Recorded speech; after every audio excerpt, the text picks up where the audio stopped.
República en estos momentos ya dará el pronunciamiento habitual desde Palacio de Gobierno.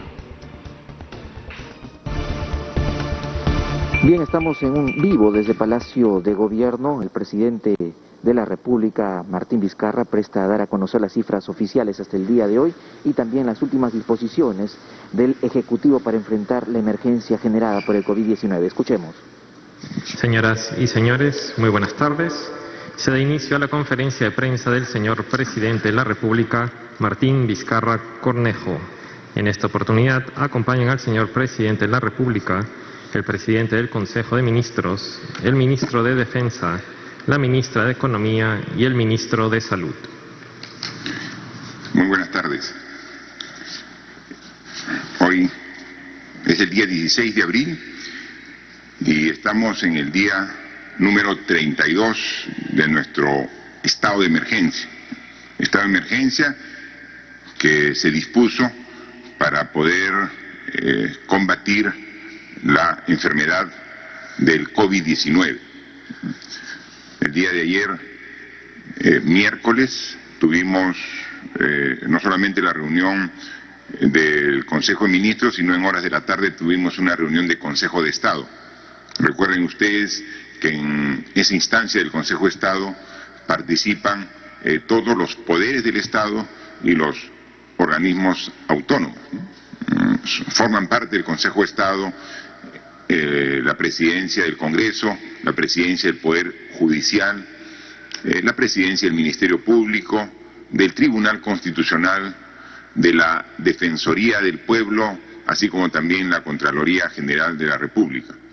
En esta reunión el día de ayer del Consejo de Estado me acompañó el primer ministro y varios ministros para poder entre todos hacer un intercambio de opiniones respecto a lo que ha ocurrido en este poco más de un mes, cómo vamos teniendo algunos resultados según lo programado de manera satisfactoria, pero también cómo tenemos que reforzar algunos conceptos de algunas acciones para mejorar aún los resultados que vamos teniendo. Hablando de resultados, manifestarles que la evaluación en cifras que nos presenta el Ministerio de Salud todos los días nos indican que hasta el día de ayer se han hecho 121.468 pruebas. Se ha aumentado respecto al día anterior 12.000 pruebas. Estamos entonces ya llegando hemos llegado al número de pruebas diarias mínimas requeridas para tener una evaluación de cómo sigue dándose el contagio, no solamente en números, sino cómo se va distribuyendo en las diferentes regiones del país y dentro de las regiones, cómo se distribuye en los distritos, como es el caso particular de Lima, que es una ciudad muy grande y que tiene focos más concentrados de aumento de contagios respecto a otras zonas urbanas que tienen menos contagios. De las 121.468 pruebas, corresponden a 36.090 a las pruebas PCR. Son las pruebas precisamente llamadas moleculares. Y 85.378 son las pruebas rápidas. Del total, tenemos que son 108.977 los resultados negativos y 12.491 los resultados positivos de la misma. Si comparamos los 12.491 respecto al 121.468 del total de pruebas realizadas, más o menos la incidencia es del 10%. Esa es la tasa que tenemos aquí. De esas 12.491 pruebas positivas, tenemos que como resultado de las pruebas moleculares son 7.266 y 5.225 son las pruebas rápidas. Siempre lo hemos dicho desde un inicio y ese es el sustento del pedido del Instituto Nacional de Salud, del Ministerio de Salud, para hacer un complemento entre pruebas rápidas y pruebas moleculares que tienen fines y objetivos diferentes en este análisis, en este estudio que se tiene que hacer de la evolución de la enfermedad. Como pruebas rápidas tenemos positivos 5.225. O sea, se ha identificado. Ahí está el valor y la importancia de esta prueba rápida, porque sin esta prueba rápida no hubiéramos podido identificar a estas 5.225 personas, muchos de ellos asintomáticos o con síntomas muy leves, pero que en un tamizaje que se va haciendo de sectores de la población se encuentra que existe en medio de este sector de la población personas que ya están con el virus y que si no se los identifica y se los retira aislamiento pueden seguir contagiando. Se ha hecho a través de estas pruebas rápidas, por ejemplo, tamizaje en personal de la policía, de las Fuerzas Armadas, y entonces se va identificando personas que están ya con el virus. Inmediatamente se retiran para que se evite continuar el contagio a sus compañeros. Inclusive, ayer, cuando se estaba trasladando un grupo de personas hacia el centro de nuestro país, principalmente a Huancavelica, se tenía una cantidad importante de ciudadanos que estaban yendo hacia estas regiones y que inmediatamente nos constituimos y a través de de gente de PCM le encargamos esta responsabilidad a la ministra de Ambiente, Fabiola Muñoz. Dijimos, bueno, vamos en coordinación principalmente con el gobernador de Huancavelica a hacer un traslado ordenado. Entonces hicimos la prueba y finalmente hubo 47 personas de ese grupo que daban positivos. Entonces, los que no dieron positivo, en buses que se puso, se los traslada a Huancavelica, pero van a un aislamiento. Es decir, llegan y están aislados hasta que pase el tiempo que establece el Ministerio de Salud para que ya puedan regresar a sus viviendas. Pero esas 47 personas que dieron positivo han sido trasladados a estos edificios que tenemos en las torres de Villa Panamericana, para que ahí con la atención médica correspondiente pueden estar en aislamiento hasta que superen esta enfermedad y puedan regresar así con seguridad a su tierra, a Huancavelica o a Junín, de donde ellos son oriundos y estaban camino para esas regiones, ¿no? Entonces, es la forma como se articula entre ambas formas de determinar que se tiene o no el virus en el organismo, ¿no? Hay que manifestar que a la fecha se tienen 1.277 pacientes. De estos 12.400 que tienen el virus, están hospitalizados en los diferentes centros hospitalarios del país, ¿no? Y de ellos hay 169 en unidades de cuidados intensivos y están siendo atendidos con ventilación mecánica, ¿no? Entonces, es información relevante porque esos datos nos permite ir trazando puntos en una curva y en función de esos puntos en una curva también nos permite hacer una proyección a futuro para ver a dónde va la tendencia y cómo nosotros como Estado vamos respondiendo a esa demanda de esos puntos que generan una curva de la tendencia de la evolución de esta enfermedad. Ayer en Consejo de Ministros recibimos el informe del Ministro del Interior, por cuanto ayer ya salió la norma, el reglamento, a través de un decreto supremo, donde estaba la forma cómo se iba a aplicar las multas a los ciudadanos que hacían desobediencia de las disposiciones del gobierno para controlar la propagación del virus. Y entonces hay multas que van desde 86 soles hasta 430 soles, ¿no? Y depende de la gravedad, ¿no? Y ahí está establecido que estén en grupos sin respetar la distancia social para evitar el contagio, de si están en la calle, que tengan la obligación de uso de la mascarilla, en fin, hay una serie de transgresiones a las normas que merecen una multa.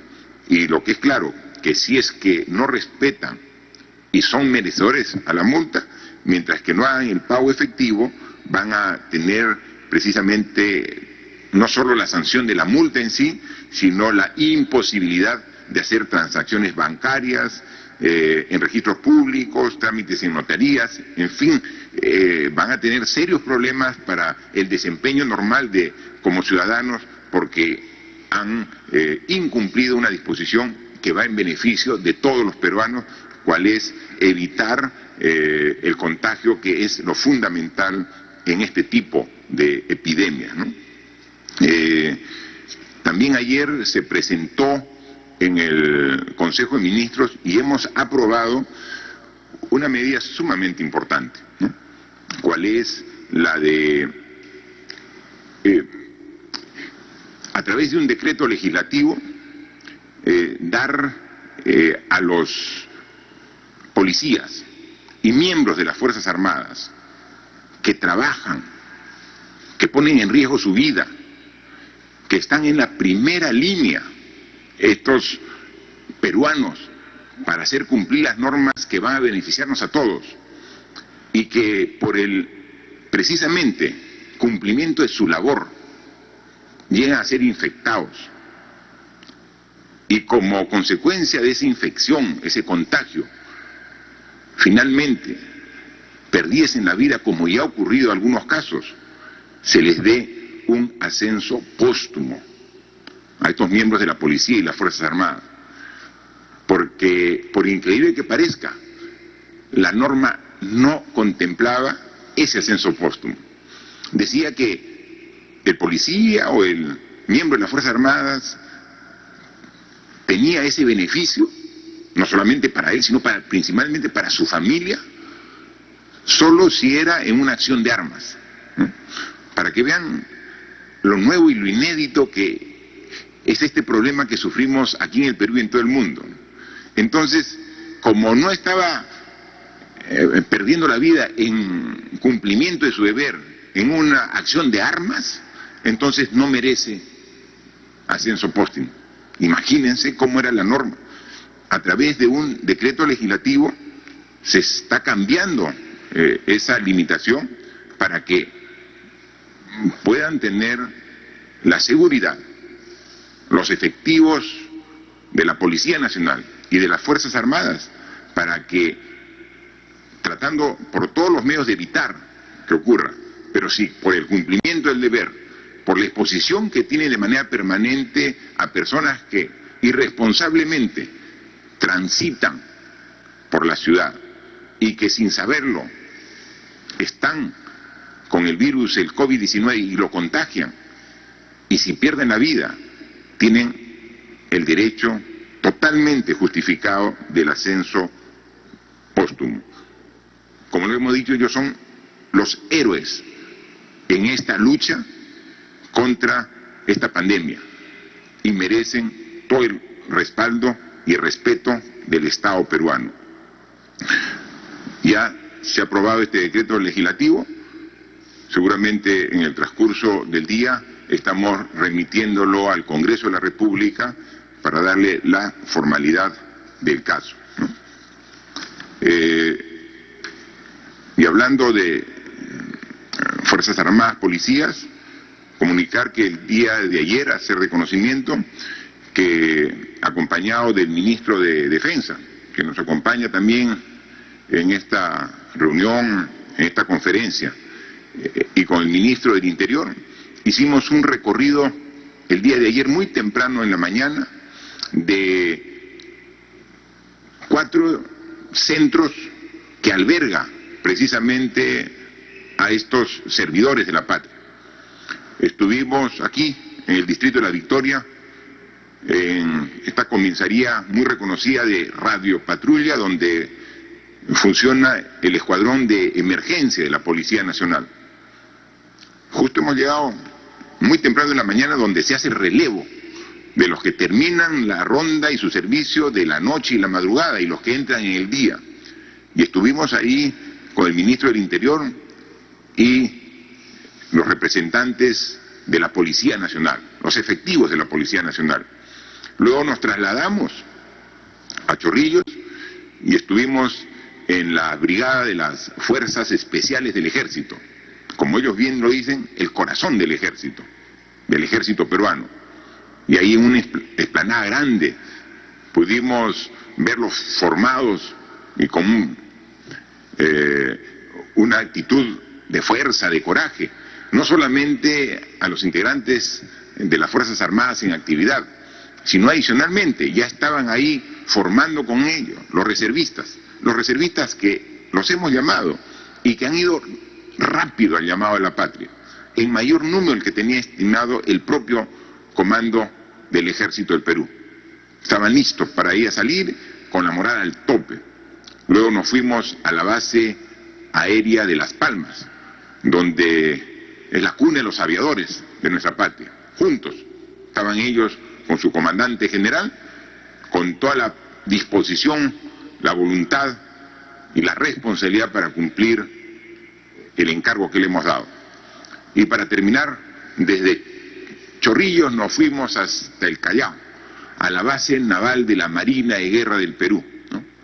Y ahí también, acompañados con el ministro de Defensa, su comando, estuvimos con miembros que, representando a diferentes grupos de la propia Marina, hacían un solo equipo para poder hacer el patrullaje que les hemos encargado para el cumplimiento de las disposiciones que hemos dado en este estado de emergencia.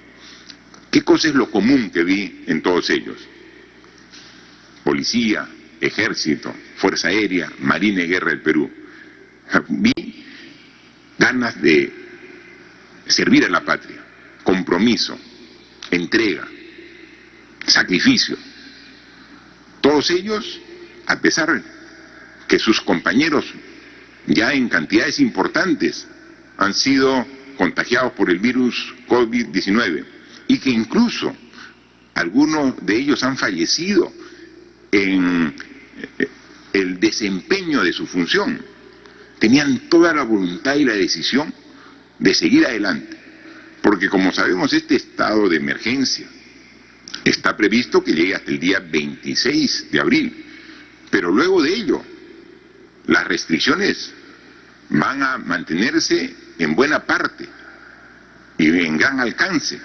Se van a ir gradualmente restableciendo actividades, gradualmente.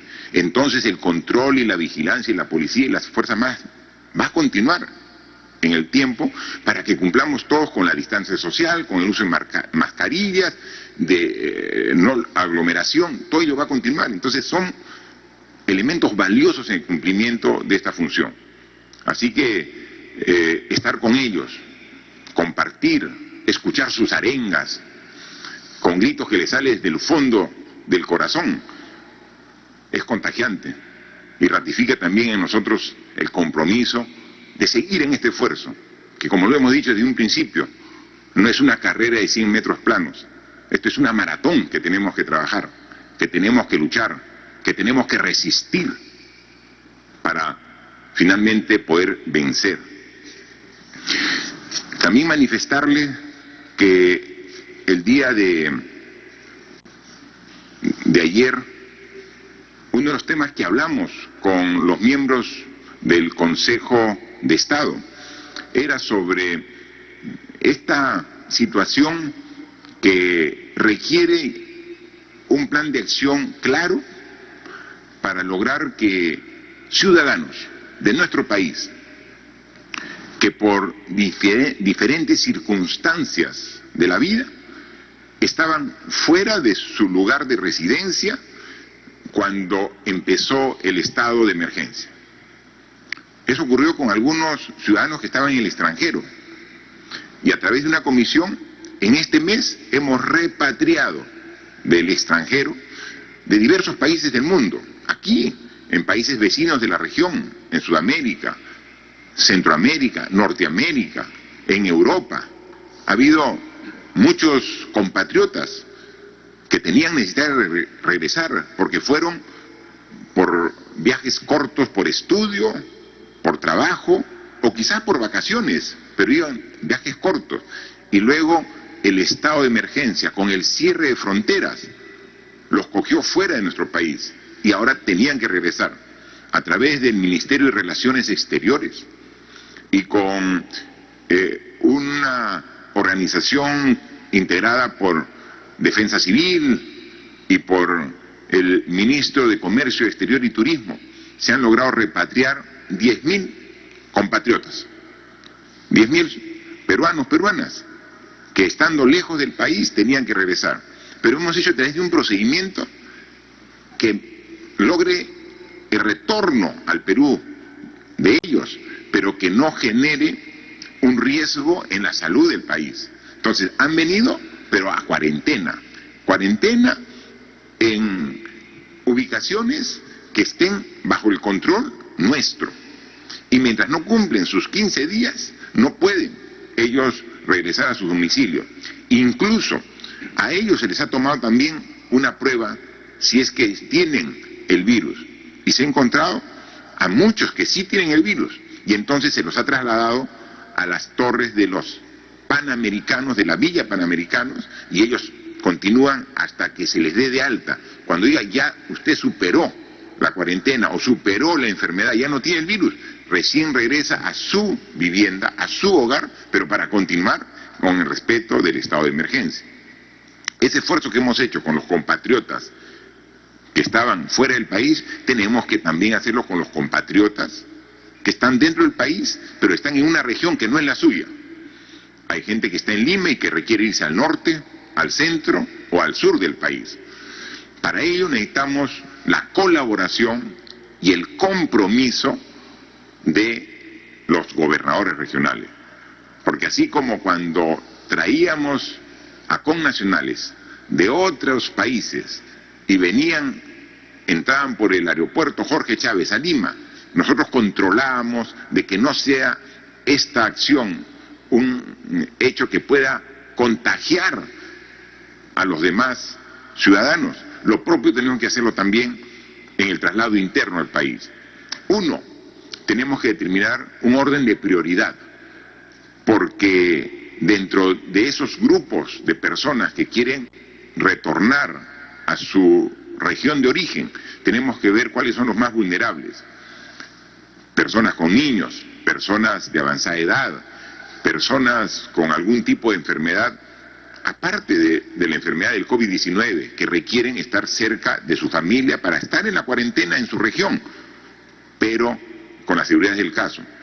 Hemos recibido la buena predisposición de gobernadores regionales para poder junto con ellos coordinar, y así como ya se ha hecho algunos traslados de personas, vamos a continuar. No podemos hacerlo todo a la vez, porque si lo hacemos de golpe, lo que vamos a lograr es hacer un desplazamiento sin control, generando riesgo de contagio. Queremos hacerlo y lo vamos a hacer de manera gradual, coordinando con los propios gobernadores para que los gobernadores determinen cuál es el orden de prioridad. Porque como son de las diferentes regiones, ¿quién más que las propias autoridades regionales para conocer cuál es el orden de prioridad para hacerlo de manera gradual y progresivo, ¿no? Entonces, eso es sumamente importante, que es un tema que queremos verlo y tomar en cuenta. Hablando de el caso de los policías y los miembros de la Fuerza Armada, que han sido, muchos de ellos, contaminados, contagiados con el virus, también obviamente hay muchos civiles, ¿no? Y algunos de ellos, la gran mayoría, enfrenta la enfermedad y la supera satisfactoriamente, ¿no? Hemos dicho que el 100% de los casos de estos, tenemos aquí 12.491 que han sido contagiados con el virus, finalmente 1.277 llega al hospital. Y la otra cantidad lo puede pasar en su casa, porque o no tiene síntomas, o tiene síntomas muy leves. Pero hay sí ciudadanos que se afectan, y se les complica su situación, llegando incluso a necesitar cuidados intensivos. ¿Y quiénes van a cuidados intensivos? En función de ya todo el análisis que hemos hecho y en función de la evaluación que nos hace el ministro de Salud todos los días. Principalmente, las personas que son más afectadas y agravan su situación son las personas de la tercera edad, personas que tienen más de 65 años. Esas personas son personas de riesgo, que hay que cuidarlas, que hay que dar una atención especial. Personas que, incluso siendo menos de esa edad, tienen algunos problemas de salud previos. Una persona que sea hipertensa, que tiene problemas renales, que tenga problemas coronarios, que tenga diabetes. Este tipo de personas, si encima le da la enfermedad, tiene más riesgo de poder agravar su situación. Para ellos tenemos que poner todo nuestro esfuerzo para que en las unidades de cuidados intensivos podamos atender. Finalmente, por más esfuerzo que estamos poniendo, siempre hay gente que muere. Hay gente que lamentablemente fallece. Y más o menos el ratio, el porcentaje que tenemos en nuestro país es del orden de 2.2. O sea, de todo el personal que se llega a contagiar, aquí en nuestro país alrededor del 2.2%, es decir, de cada 100 personas que son contagiadas, 2.2% finalmente han fallecido en base a las estadísticas que vamos viendo de la información que nos da el Ministerio de Salud. Pero también hay gente que tiene una fuerza tremenda y que en esos momentos difíciles saca su fuerza interior y a pesar de sus condiciones de vulnerabilidad salen adelante, ¿no? Yo quiero destacar el ejemplo de Valerio. Valerio es un ciudadano de Cajamarca, un guerrero cajamarquino que tiene 90 años de edad y con sus 90 años de edad fue contagiado con el COVID-19. A esa edad, los mismos miembros del sector salud dijeron qué tal riesgo que tiene este señor, pero el esfuerzo del personal de salud, pero principalmente el esfuerzo que puso él, es un símbolo de esperanza. Salió adelante, Valerio, para felicidad de él, para felicidad de su familia, para felicidad de todos los peruanos. Vemos que incluso en las circunstancias más duras y difíciles podemos salir adelante. Hay un testimonio corto de Valerio que quisiera compartir con todos ustedes de un par de minutos para que vean cómo tenemos también símbolos de esperanza en el combate que hacemos todos los peruanos a esta enfermedad. Por favor. Hoy día me comunicaron que mi padre, 90 años, le dan de alta, ya que fue diagnosticado como COVID positivo. Y es una felicidad grande para mí.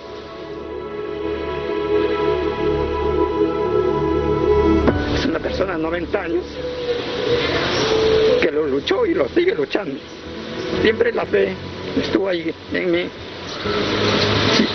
Le dejé el primer día a mi papito, le dije, papi, y acabamos a salir corriendo.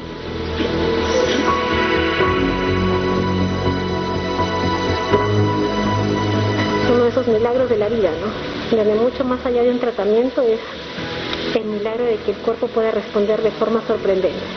Así que estamos muy contentos. Es un paciente muy amado, tanto para nosotros como para su familia.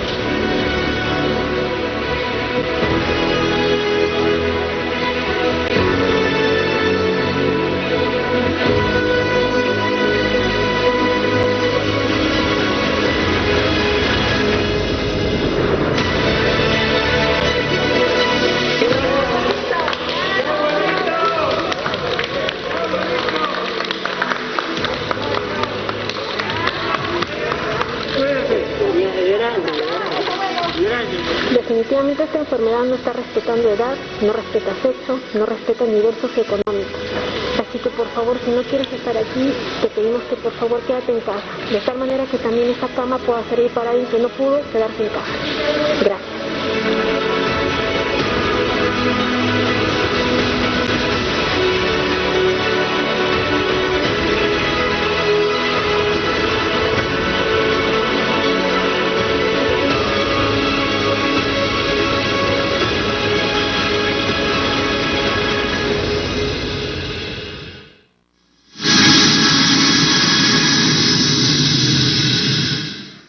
Gobierno del Perú, el Perú primero.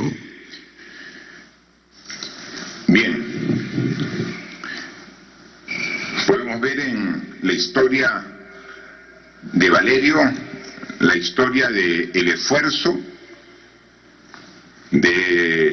no solamente del sistema de salud, sino principalmente del esfuerzo del ciudadano, de su afán de poner todo de sí para poder enfrentar esta enfermedad.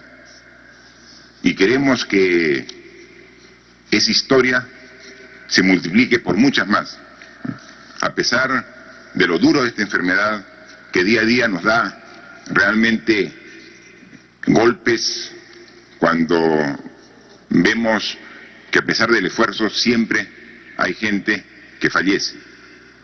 Así como hay gente que supera la enfermedad, hay gente que no lo puede hacer. Y nuestro compromiso diario es renovar todo nuestro esfuerzo para lograr el objetivo de poder superar de manera adecuada esta difícil situación para todos los peruanos. Y para ello hay que buscar y lograr condiciones para poder atender a la población vulnerable.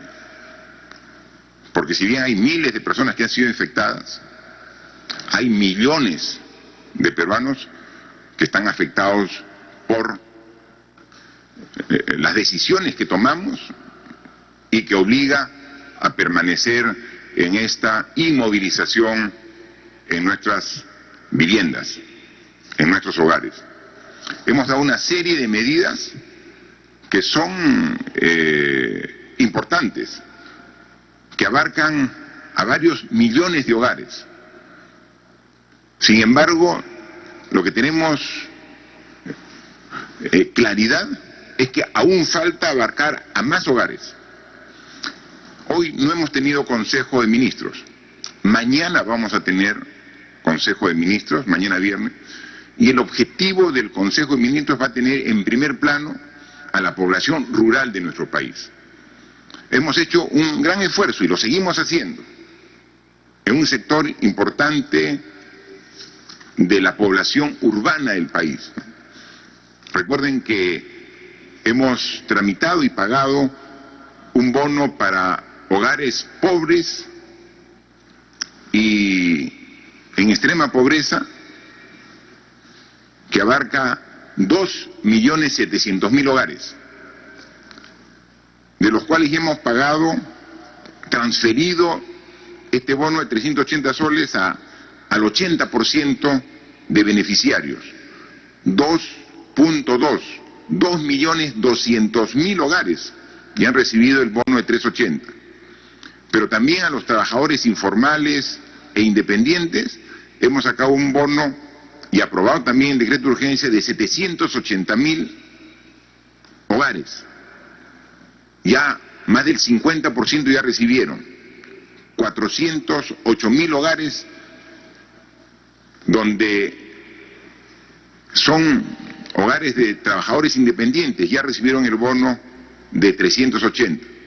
Con este avance, mañana vamos a aprobar la transferencia de la segunda parte del bono, porque el bono empezó como un bono 380, pero va a terminar con un bono de 760 soles. Cuando ya tenemos un avance importante, mañana aprobamos los recursos para la segunda parte de este bono 380 para llegar a los 780 para estas 3,5 millones de familias que están más que todo ubicadas en el ámbito urbano.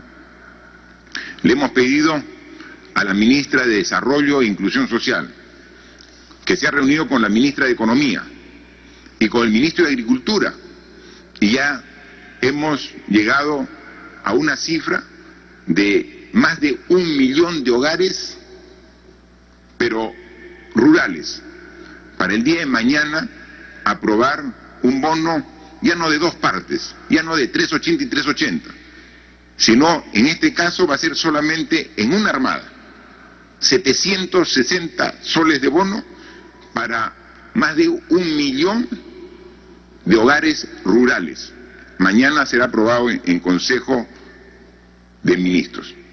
Así que es importante esa reunión porque no solamente vamos a ver el tema de apoyo a hogares rurales, sino también en fortalecimiento de la educación rural, que como ya lo explicó el ministro de Educación, está llevándose adelante, pero obviamente el alcance de contenidos en las zonas urbanas está más nutrido que el contenido en las zonas rurales por el acceso a la información. Eso queremos corregirlo. El ministro ya me ha planteado una opción para corregir esa brecha cuando estamos en una etapa de educación a distancia, remota, porque no podemos juntar a los alumnos en un salón de clase mientras el virus esté latente. Entonces tiene que haber la educación remota, pero esta educación remota está marcando una diferencia entre la educación urbana y la educación rural, que le he pedido al ministro que la corrija. Mañana está trayendo planteamientos claros al Consejo de Ministros para corregir. Entonces, mañana, además de importantes medidas que tomamos permanentemente en esta situación tan difícil, el enfoque va a estar dirigido principalmente a la población rural de nuestro país y la atención que como Estado tenemos la obligación de dar a ellos, ¿no? Y a mañana, una vez que aprobemos estas medidas, le daremos más detalle de ellos en la reunión que tendremos con ustedes a partir de mediodía. Yo dejo a consideración de los medios de comunicación que todos los días envían diversas preguntas para que tanto el premier que está aquí a mi costado, como el ministro de Salud, la ministra de Economía o el ministro de Defensa puedan absorber las mismas. Por favor. Gracias, señor presidente. Iniciamos entonces la ronda de preguntas virtuales. La primera pregunta es del diario El Pueblo Digital de Arequipa. Referente a esta pandemia, solo ha confirmado la debilidad del sistema de salud pública en el país, con hospitales sin equipamiento y personal insuficiente. Una vez que termine la emergencia, ¿qué hará su gobierno para mejorar la atención al sector? Y en especial, ¿cuál es la propuesta para los hospitales Goyeneche y Honorio Delgado de Arequipa? Bueno, esta pregunta la contesta nuestro ministro de Salud.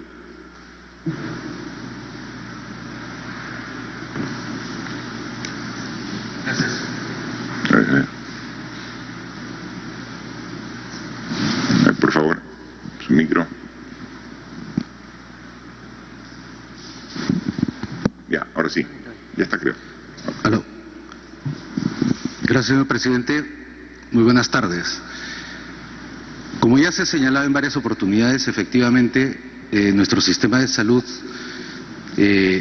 tiene 30 años o quizás más, en la cual se ha invertido una limitada cantidad de recursos.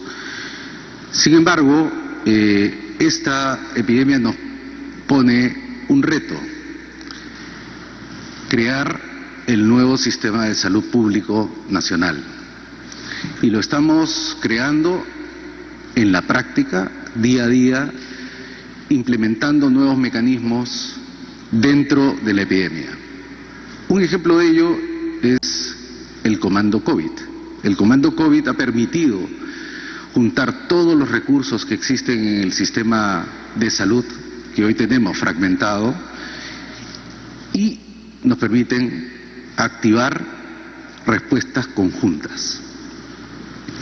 Hoy, en los hospitales, ya no hay diferencias entre e-salud y los que están asegurados por e-salud y los que están asegurados por el SIS. Hay colaboración entre el sistema privado y el sistema público, Los recursos físicos se están compartiendo en las distintas estancias o estamentos del sistema. Eso que está sucediendo en la práctica, esperamos nosotros poder desarrollarlo en una propuesta de sistema integrado.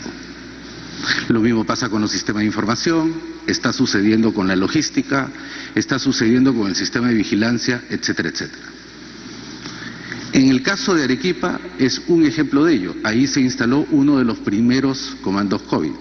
Esperamos que este comando, a partir de la experiencia del uso de todos los recursos que existen en esos hospitales, pueda emerger con una propuesta de fortalecimiento del sistema de salud en Arequipa, y lo propio sucederá en las otras regiones donde han empezado a operar los comandos COVID. Le otorgará nuevos roles a los gobiernos regionales, fortalecerá el sistema de salud en Lima Metropolitana, que está ciertamente en proceso de transformación, y encontraremos los nuevos roles de los gobiernos locales en este sistema. Gracias, ministro. Y como hablábamos el día miércoles o el día martes que estuvimos, lo dijimos claramente, ¿no?, que hay tres fases en este esfuerzo de país que hacemos para salir adelante en la pandemia COVID-19. Estamos en la primera.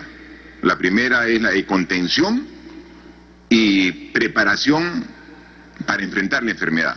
O sea, las medidas están enfocadas en el tema básicamente de salud y en las medidas sociales para atender a la población mientras que hacemos la contención del virus.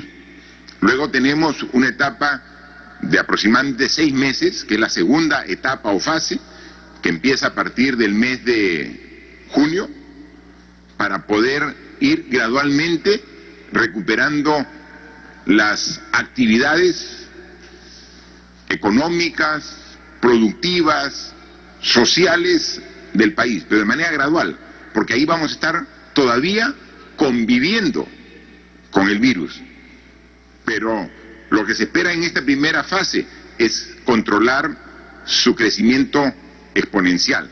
Entonces se va a ir retomando las actividades, pero a la vez conviviendo. Esa es la etapa muy difícil, porque las actividades no van a ser normales, van a ser controladas para que se pueda, a través de protocolos, asegurar que nuevamente no rebrote y permita siempre tener el control del sistema de salud.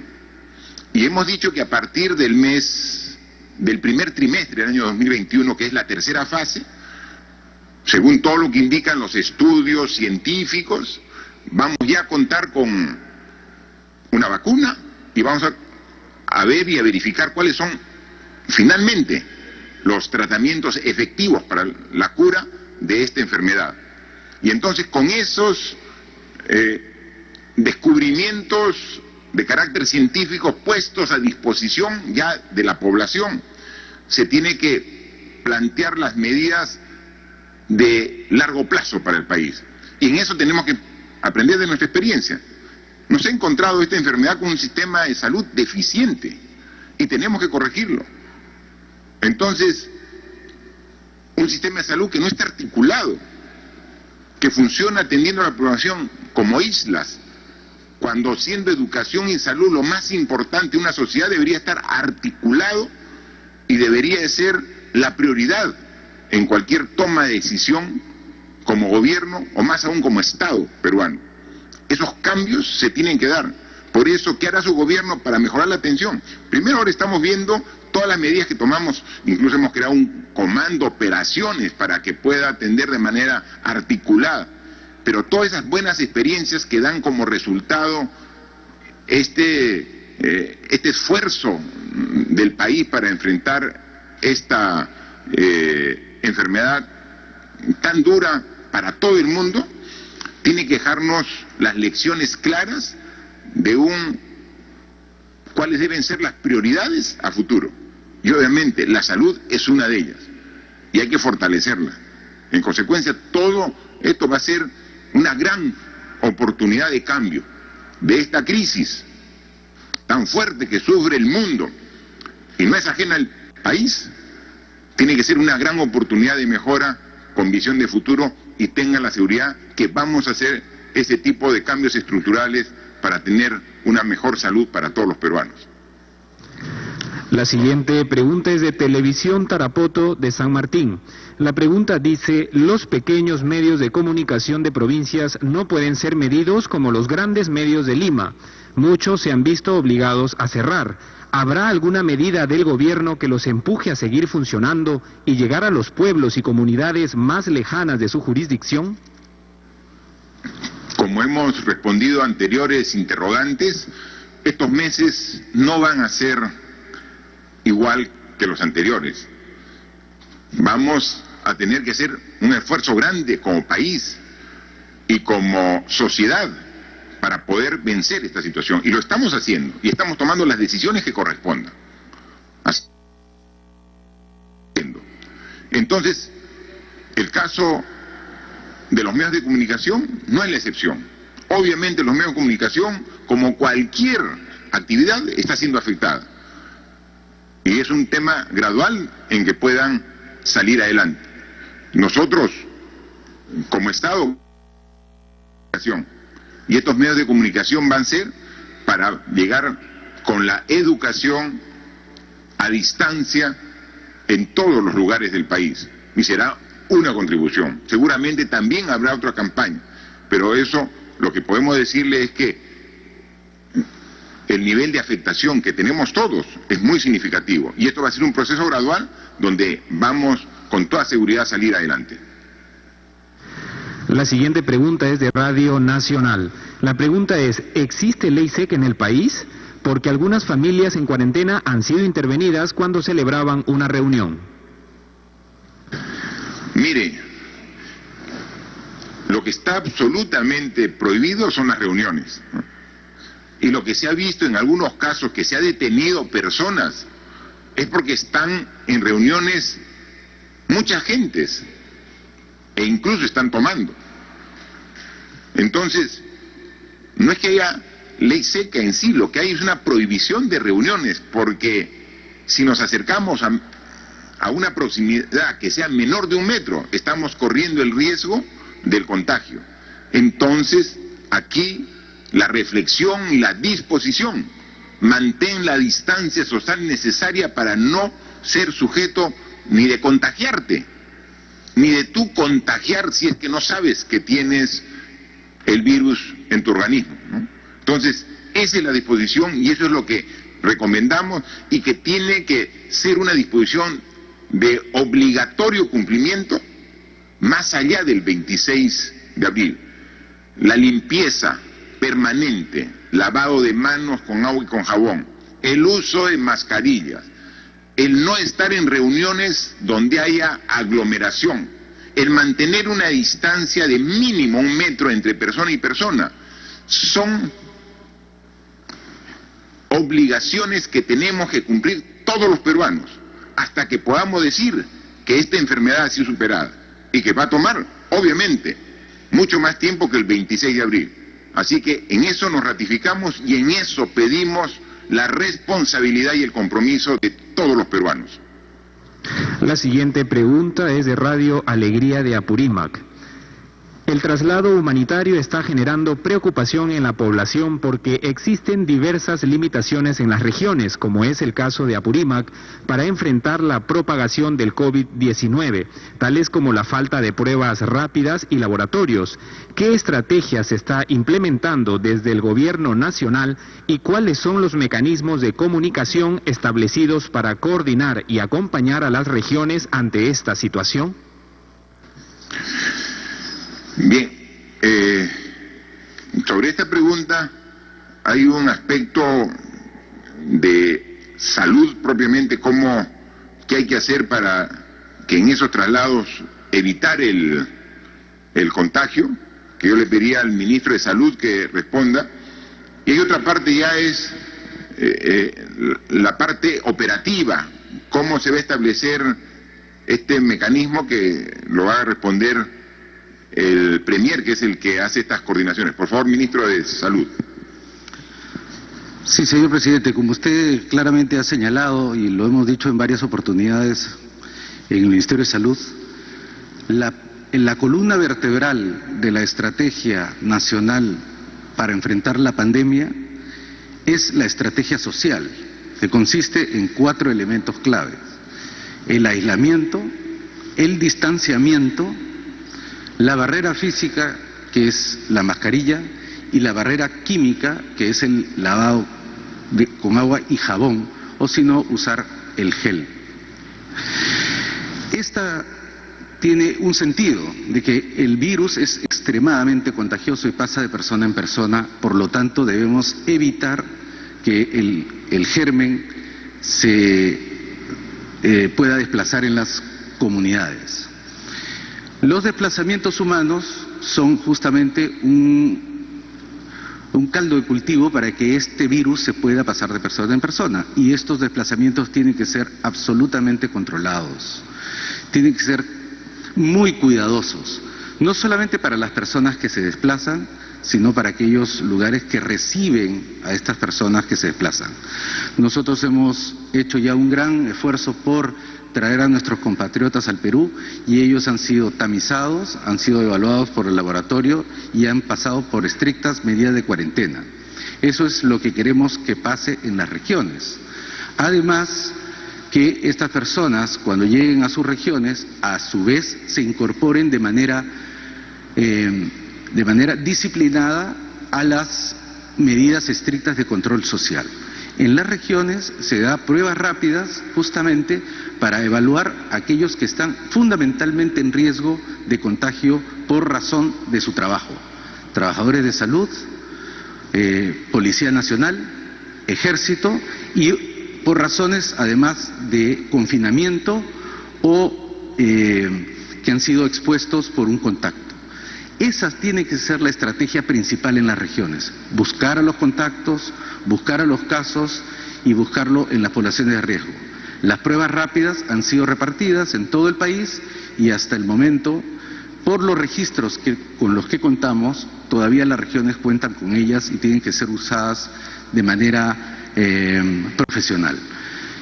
Son los registros. Probablemente en algunas regiones ya hayan terminado sus pruebas rápidas y les pedimos por favor que informen acerca de cómo han sido utilizadas antes de recibir otra dotación. Presidente, gracias. Como gobierno, oportunamente habíamos advertido las graves deficiencias que tenía en general todo el sistema de salud, y particularmente lo que no nos permitía llegar con una cobertura a todos los peruanos. Y por eso, en su oportunidad, aprobamos a través de decretos de urgencia lo que es, en una primera instancia, la universalización de la salud, y en otro segundo momento, los llamados medicamentos genéricos. Pero más aún, entendiendo que el problema era estructural y que por décadas se venía arrastrando, a instancia del señor presidente se tuvo a bien denominar este año de la universalización de la salud, para que todo nuestro esfuerzo en políticas públicas tenga como prioridad lo que es la atención de salud. Ahora, en lo que respecta a la legitimidad de atender el reclamo de diversos ciudadanos nuestros de retornar a sus regiones, tenemos que ser bastante ordenados, prudentes y responsables. Este tema ya como gobierno lo veníamos trabajando a nivel del Consejo de Ministros, a nivel de la Comisión Multisectorial, y articulando indistintamente con todos los gobernadores. Obviamente, unos estaban de acuerdo, como otros en desacuerdo. A efecto de ello, al inicio de esta semana se aprobó una modificación al decreto supremo que determina el estado de emergencia y cuarentena, para que nuestros connacionales pudieran volver a sus regiones, pero sostenido en dos premisas. Una, que tiene que primar los criterios humanitarios y que necesariamente tendría que hacerse articulando con los gobernadores regionales. La manera como estamos afrontando como gobierno este virus es de manera planificada y responsable. Y lo primero es la inmovilización. Cada vez que un ciudadano, que un peruano mueve los pies, también está moviendo el virus de un lugar a otro. Y esta responsabilidad es del gobierno nacional, sí, pero también es de los gobiernos regionales y de los gobiernos locales.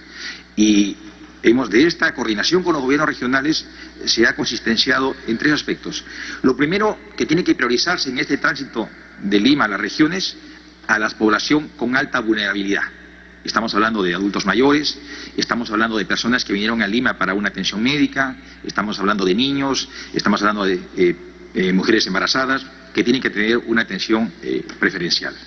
Lo segundo, obviamente, no puede quedar relegada las consideraciones de salud. Todo ciudadano que salga de Lima tiene que salir con un tamizaje. Y todo ciudadano, al ingresar a la región, bajo responsabilidad de dichas autoridades regionales, tiene que también pasar por un triaje. Y no solamente ello, sino que tiene que ingresar a un proceso de cuarentena. Como gobierno estamos dando todo el apoyo a la disposición para el traslado y también para habilitar o bien espacios especiales para la cuarentena o bien también poder subvencionar lo que es el alquiler de alojamientos. El primer esfuerzo de ello se ha manifestado en estos días pasados. A Huancavelica han retornado cerca de 600 ciudadanos, a Junín han retornado cerca de 130 ciudadanos.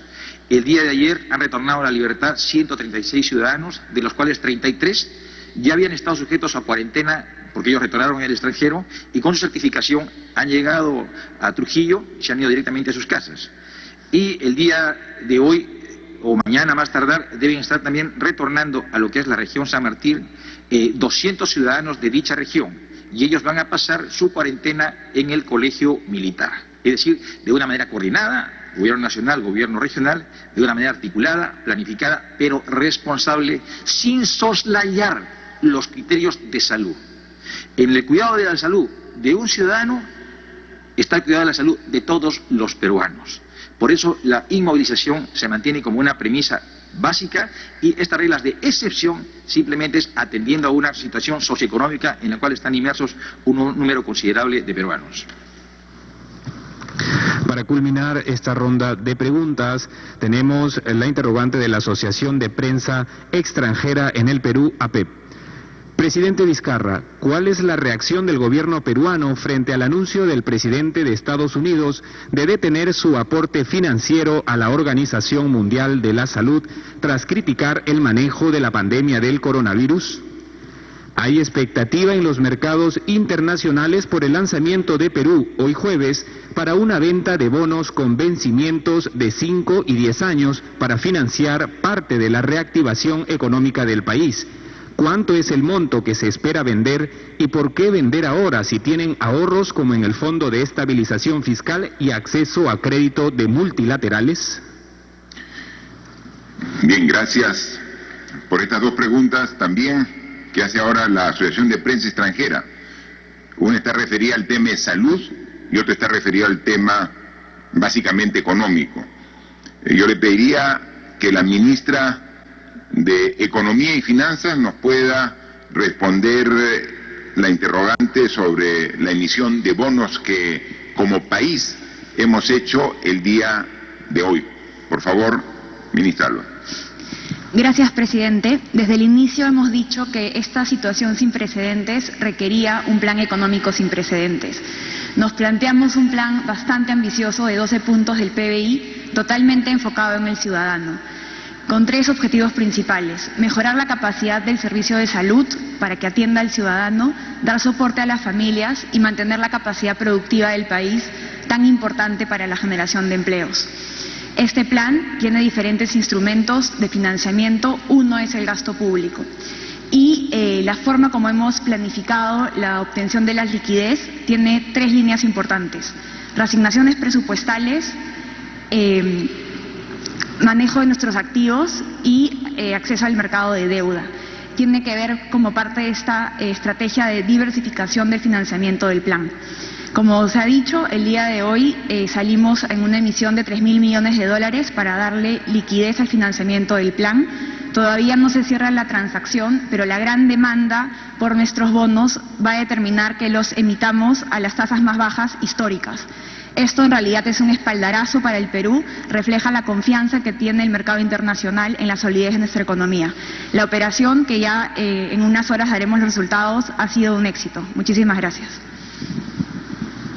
Mire, y la otra interrogante sobre la Organización Mundial de la Salud, nosotros creemos que es fundamental el rol que tiene esta organización, parte de Naciones Unidas, para enfrentar esta pandemia que afecta a todos.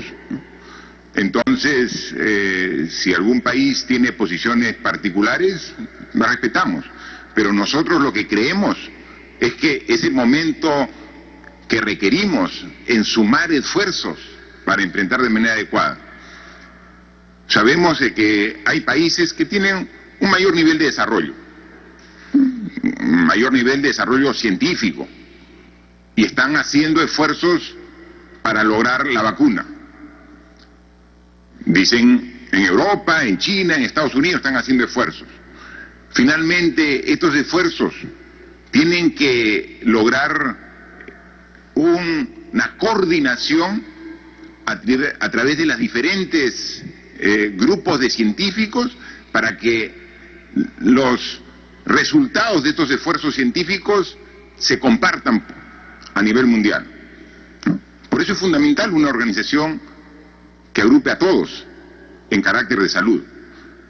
Si no, tendríamos un serio riesgo, por ejemplo, que algún grupo de científicos de algún país tenga una vacuna y que la aplique solamente en su país, y que si se quisiera aplicar esa vacuna en otros países, sería un costo que podría ser incluso inaccesible a otros países. Tener una Organización Mundial de la Salud que represente a toda la humanidad ayuda precisamente a evitar ese tipo de acciones. Así que, como toda organización, seguramente he tenido decisiones muy claras y oportunas, y algunas puede haber sido objetadas, pero nadie va a negar la importancia de sumar esfuerzos en el contexto mundial para enfrentar de manera adecuada esta pandemia. Y es ahí donde necesita un ente que logre buscar este equilibrio que requerimos para dar soluciones en beneficio de toda la humanidad, y no solamente soluciones que puedan beneficiar a determinados países. Así que nosotros somos parte del sistema de Naciones Unidas, somos parte de la Organización Mundial de la Salud como país, y obviamente vamos a seguir dando todo nuestro apoyo. Recuerden que ayer o anteayer les dije que también ya los científicos peruanos han contribuido al respecto, porque ya han encontrado el genoma de la cepa del COVID-19 de aquí del Perú. Y ese genoma, descubierto por los científicos peruanos, y ha sido compartido con la comunidad científica mundial para que sea un insumo a tomar en cuenta en el análisis que están haciendo, o en la cura, o también en la inmunización a través de la vacuna. Entonces, aquí, esto nos enseña muchas cosas. O sea, esta situación, esta epidemia, esta enfermedad nos enseña muchas cosas. Nos enseña la fragilidad del ser humano. Ya lo hemos dicho varias veces. Nos hace cambiar los paradigmas. Nuestra forma de pensar tienen que ser diferentes. Miren ustedes para que se den cuenta a veces lo equivocado que estamos, ¿no? Hicimos el año pasado unos Juegos Panamericanos espectaculares, reconocido por todo el mundo del orden y de la capacidad de organización que tuvo el Perú en este evento deportivo mundial. Instalaciones de muy buen nivel, que ahora queremos que se ponga a disposición de la juventud. Ya no va a poder ser en un plazo corto, una vez que se supere. Un poco de paciencia y el próximo año va a estar todas estas instalaciones, estadios, coliseos, pistas de atletismo, todo. Pero teníamos un problema. ¿Qué hacemos con la Villa Panamericana? Es decir, estos 7 enormes edificios construidos en Villa El Salvador para precisamente alojar a los deportistas que vinieron de 42 países de las Américas para competir aquí en el Perú el año pasado. Y solamente la mentalidad era, ¿qué hacemos para recuperar la inversión? Aquí el Estado peruano ha gastado, ha invertido en la Villa Panamericana. Y entonces el afán solamente es cómo recupero la inversión. Entonces se dio una disposición en la Villa Panamericana para que los deportistas que ganaron medallas para el Perú en los Juegos Panamericanos tengan derecho a un departamento. Está bien, pero es un número reducido. Ni siquiera ocupan una parte pequeña de una torre, y son 7 torres inmensas de 20 pisos para los panamericanos. Y pensando en qué se usa. Oye, ¿no estamos diciendo que la mejor inversión es la salud? O sea, no hay que pensar en una inversión que retorne económicamente al bolsillo del tesoro público. La mejor inversión es la que va en beneficio de la población. Ahora hemos dado una disposición para que sea usado en los pacientes que tengan el virus COVID-19. Ya tenemos 900 camas listas y están un poco más de 300 pacientes ya las han ocupado. Pero ahí podemos tener 3.000 camas. Y entonces, ¿por qué no pensamos a futuro? ¿Queremos mejorar a través de una mejor salud? Entonces pensemos de que finalmente, pasado esta enfermedad, porque va a pasar, es dura, nos afecta a todos, pero va a pasar. Tengan la seguridad. El COVID-19 va a pasar.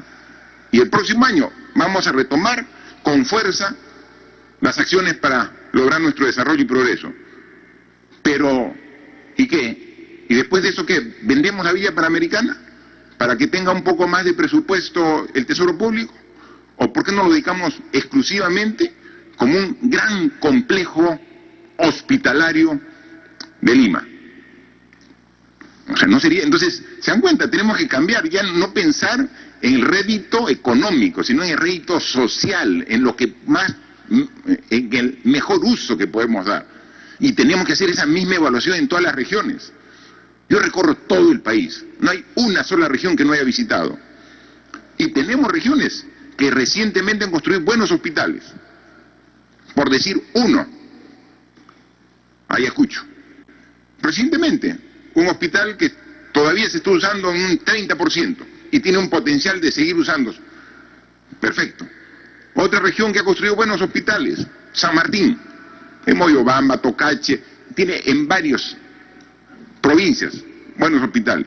Pero así como hay regiones que han renovado su infraestructura, hay regiones que nada. Hay una pregunta de Arequipa, donde dice los hospitales Goyeneche y Honorio Delgado. ¿De qué décadas son esos hospitales? Totalmente ya pasados de tiempo en cuanto a sus características para dar una buena salud. Entonces tenemos que hacer un reenfoque, y eso es lo que queda como reflexión y como lección de lo que estamos sufriendo todos. Ya no solamente pensar en una visión mercantilista, en una retribución económica de la inversión. El esfuerzo del gobierno debe ser dónde invierto para mejorar la calidad de vida de los peruanos, dónde invierto para mejorar el servicio de salud, de educación. Y entonces esa es la inversión que queremos. Y eso es lo que tenemos que trabajar todos de manera consensuada. Y eso lo vamos a hacer.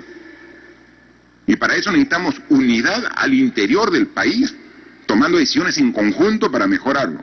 Y obviamente, yo hice esta reflexión a propósito de una pregunta sobre la Organización Mundial de la Salud. Y también necesitamos un consenso de que la salud es un bien fundamental y de alta máxima prioridad para la humanidad. Y necesitamos organizaciones tipo OMS para trabajarlo juntos.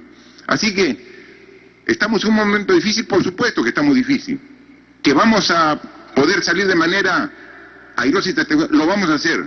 Los peruanos tenemos esa capacidad. Pero, cuidado, no vaya a ser que acá 6 meses, un año, que pasemos, volvamos al mismo error de continuar priorizando otras acciones en vez de lo que realmente es importante. Hoy, esta etapa nos ha permitido ver qué cosa es lo realmente importante. La familia, la sociedad, las personas. Y para ello, para cuidarla, su salud, su educación. Que esta situación, que este momento difícil que estamos pasando todos, nos haga tomar las mejores decisiones de aquí para el futuro, para encontrarnos mucho mejor preparados, más unidos para enfrentar esta o cualquier otro problema que tengamos en el futuro. Muchas gracias. Señoras y señores, la conferencia de prensa Bien, ha concluido. entre los anuncios que ha Agradece a dado, los medios mañana nacionales se realizará el Consejo de Ministros, donde la prioridad serán medidas a adoptar por el bien de la población rural. Adelante.